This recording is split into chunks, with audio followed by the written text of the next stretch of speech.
நீங்க ஒருபோதாவது கவனிச்சிருக்கீங்களா? சில நேரங்களில் ஒரு சின்ன நல்ல செயல் கூட வாழ்க்கையை முழுவதும் மாற்றிடும். பைபிளில் அப்படிப்பட்ட ஒரு அழகான சம்பவம் இருக்கிறது. சூனேம் என்ற ஒரு சிறிய ஊரில் ஒரு செல்வந்தரும் சிந்தனை மிக்கவளுமான ஒரு பெண் வாழ்ந்து வந்தாள். ஒரு நாள் அவள் கவனித்தாள். தீர்க்கதரிசியான எலிசா அடிக்கடி அந்த ஊர் வழியாக சென்று கொண்டிருப்பதை. அவரை பார்த்தவுடன் அவளுக்கு ஒரு விஷயம் புரிந்தது. இவர் சாதாரண மனிதர் இல்லை, இவர் தேவனுடைய மனிதர். அவர் வரும்போதெல்லாம் கடவுளின் சமாதானமும் ஆசீர்வாதமும் அந்த இடத்தில் இருப்பது போல அவள் உணர்ந்தாள்.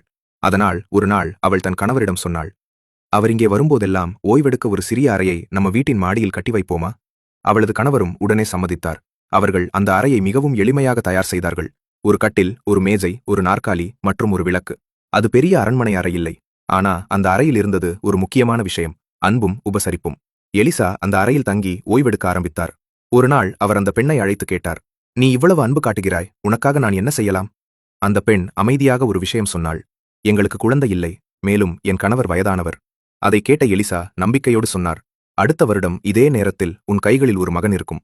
அது சாத்தியமில்லாததாக தோன்றியது. ஆனா தேவன் சொன்னது நடந்தது. அடுத்த வருடம் அந்த வீட்டில் ஒரு அழகான மகன் பிறந்தான். அந்த குடும்பம் மகிழ்ச்சியில் திளைத்தது. ஆனா சில வருடங்கள் கழித்து ஒரு நாள் அந்த சிறுவன் திடீரென்று நோய்வாய்ப்பட்டான். சில மணி நேரங்களிலேயே அவன் உயிரிழந்தான். ஒரு தாய்க்கு இது எவ்வளவு பெரிய வேதனை தெரியுமா? ஆனா ஆச்சரியமான விஷயம் என்ன தெரியுமா? அந்த தாய் தன் விசுவாசத்தை இழக்கவில்லை. அவள் தன் மகனை எலிசாவுக்காக தயார் செய்த அந்த மாமாடி அறையில் இருக்கும் கட்டிலில் கிடத்திவிட்டு நேராக எலிசாவை தேடி கிளம்பினாள். எலிசா அவளை வழியில் பார்த்து கேட்டார், எல்லாம் நலமா? அந்த தாய் சொன்ன பதில் மிகவும் ஆச்சரியமானது. எல்லாம் நலமே. அவள் மனதுக்குள் துயரம் இருந்தாலும் விசுவாசம் அதைவிட பெரியதாக இருந்தது. பின்னர் எலிசா அவளது வீட்டிற்குச் சென்றார். அவர் அந்த அறைக்குள் சென்று தேவனிடம் ஆழமாக ஜெபித்தார். பின்னர் அந்த சிறுவன் அருகில் படுத்து உருக்கமாக வேண்டினார். அந்த நேரத்தில் தேவன் ஒரு அற்புதம் செய்தார். அந்த சிறுவன் மீண்டும் உயிர் பெற்றான். அந்த தாய் தன் மகனை மீண்டும் தழுவிக்கொண்டாள். அது அந்த குடும்பத்திற்கு மட்டுமில்ல, தேவனுடைய வல்லமைக்கு ஒரு பெரிய சாட்சியானது. இந்த கதை நமக்கு 3 முக்கியமான பாடங்களைச் சொல்கிறது.